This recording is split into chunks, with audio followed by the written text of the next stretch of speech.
किं नो राज्येन गोविन्द किं भोगैर्जीवितेन वा येषामर्थे काङ्क्षितं नः राज्यं भोगाः सुखानि च त इमेव स्थिता युद्धे प्राणां त्यक्त्वा धनानि च आचार्यपितरः पुत्रास्तथैव च पितामहः मातुलाः श्वशुराः पौत्राः स्यालाः सम्बन्धिनस्तथा एतान्न हन्तुमिच्छामि घ्नतोऽपि मधुसूदन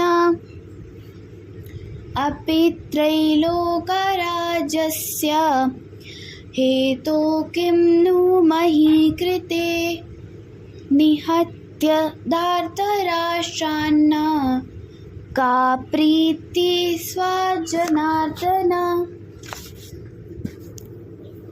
ഹേ ഗോവിന്ദ, രാജ്യം കൊണ്ടും ഭോഗങ്ങൾ കൊണ്ടും ജീവിതം കൊണ്ടു തന്നെ ഞങ്ങൾക്കെന്തു പ്രയോജനം? ആർക്കു വേണ്ടി ഞങ്ങൾ ഇതെല്ലാം ആഗ്രഹിക്കുന്നുവോ അവരെല്ലാം സ്വത്തും പ്രാണൻ കൂടിയും ഉപേക്ഷിക്കാൻ തയ്യാറായി ഇതാരണകൾ നിൽക്കുന്നു.